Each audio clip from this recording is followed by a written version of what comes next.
Dancing in the dark, we are nothing more than time. Hey guys, welcome back to my next video. As you might have seen from Rex's last video, I kind of got in a bit of an accident. I went over a pothole, did some suspension damage, bent my lower control arm and my upper control arm. So I did, behind the scenes, I replaced all the suspension on both the driver's side and passenger side. But I've also discovered I bent a strut. So on today's video, we're going to be installing BC BR Racing Coilovers, slamming Mia, and hopefully fixing the issue. I'll take you along for the ride. Fair enough. Oh, look at that packaging. Some nice boxing. Damn. So what do we have in the box? So we got some installation instructions. How kind. We got stickers. That's the thing that you want the most. So the first step of any coilover install, you got to get your measurements. We're going to get a little plank of wood with a texter because we unfortunately don't have a tape measure, and we're going to mark out where each of the front left, back right, we're going to mark out all the heights. So we're going to mark it out and get a sort of before and after height wise comparison. So the first thing you want to do when installing coilovers is obviously take off the wheel, and then the first part is you want to unbolt the rear upper control arm bolt, which is I believe a 21mm. That'll be able to drop the upper control arm. You'll then want to move to the rear control arm, which is located back here. So with the rear control arm on the left side, which is the passenger side, you'll also want to remove the, I think it's called the Angel Eye Leveler, Xeon Leveler, something like that. I'll put the right name up here. So you want to remove the Xeon Eye Light Leveler, just so you don't break it, because they're expensive to replace. So you remove this, as we've already done yesterday, zip tied up there. Remove the lower control arm, and the knuckle should drop and tilt forward. Before it tilts forward, you want to also undo the nuts up the top, which I'll get the specs for in a bit later. That'll drop the whole suspension and it'll tilt forward. So the first bolt you want to start on is the upper control arm, which from my intro I said was a 21, but I made a mistake. It's actually a 18mm. So you don't want to install this, just get an 18mm and just unscrew it. So for the lower control arm, it's exactly the same as the upper, except you want to put a 18mm ratchet on one side and a 18mm spanner on the other side, just to hold the other end of the bolt. And just spin. The next part you want to get off is the end link, which is a 17mm here. You'll also need an adjustable wrench to put on the back of the end link to actually get it off.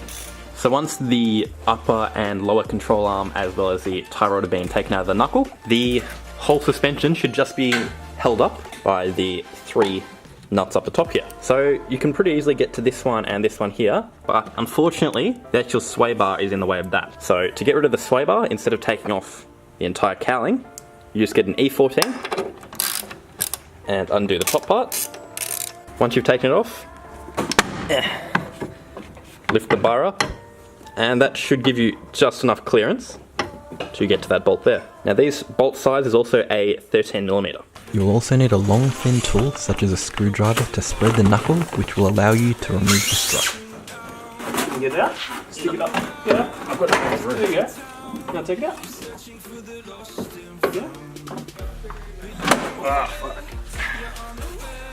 Yeah, the boys. Look at the size difference of the strut. That's crazy. That's half a foot difference. Let's get the coilover installed now.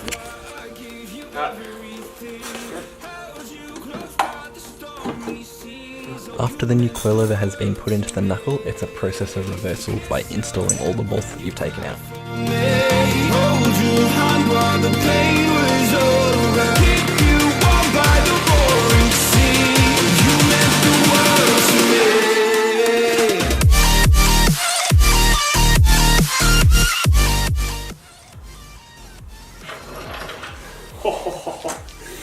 That's a lot lower for him.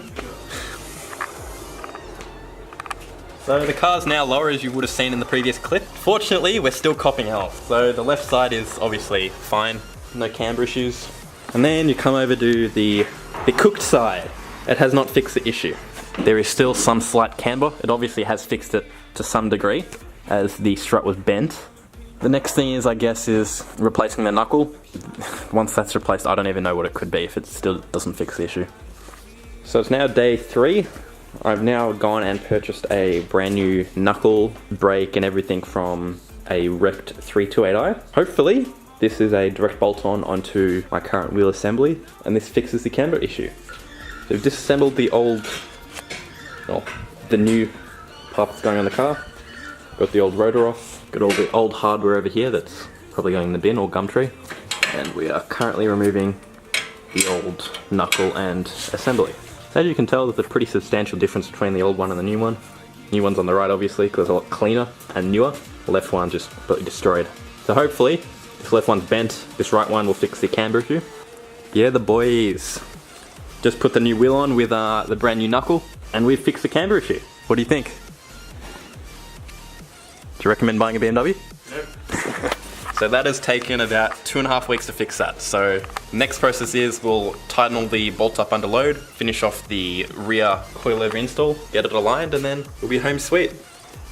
Alrighty, welcome back to day I don't even know. So today is hopefully going to be the last day that we have to deal with this issue, or W in terms of coilovers. So we're going to finish off the back of the car today.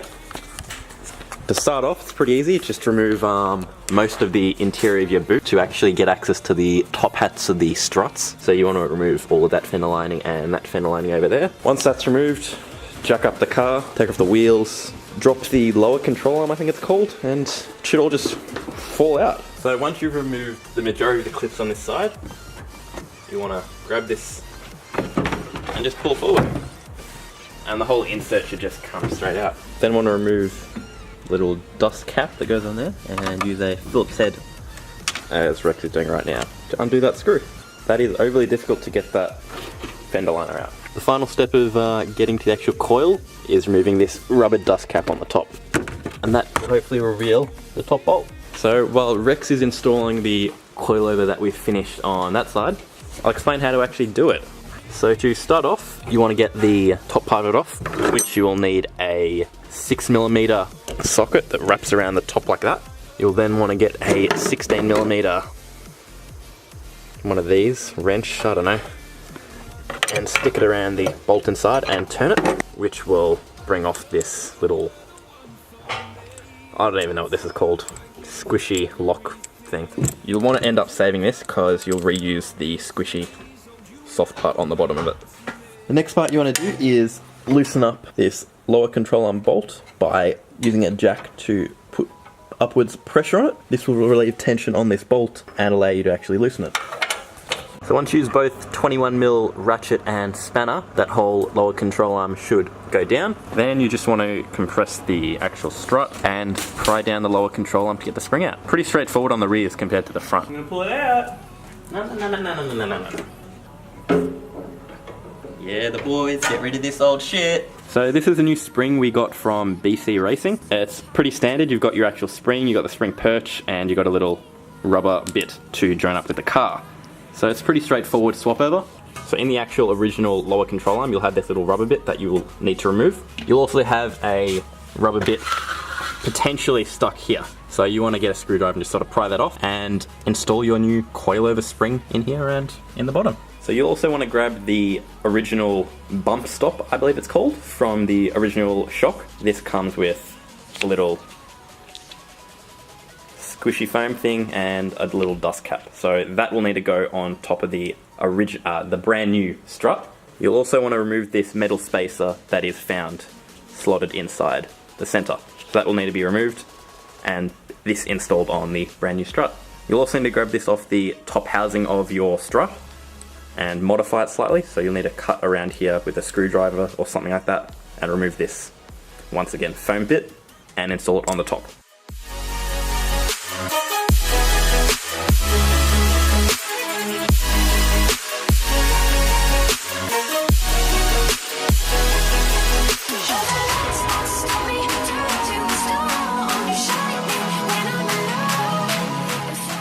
The final step is doing the actual top hat up. So once you've modified the top hat by getting the little squishy thing and putting the washer on top, you'll then grab your Allen key, stick that inside there, and grab your 19mm wrench. stick it on top. So the coilover kit is installed, so we got the spring and the strut both in. All the bolts are being tightened up, thank God. Now it is time to finally install the fat meat, the 255 PS4Ss.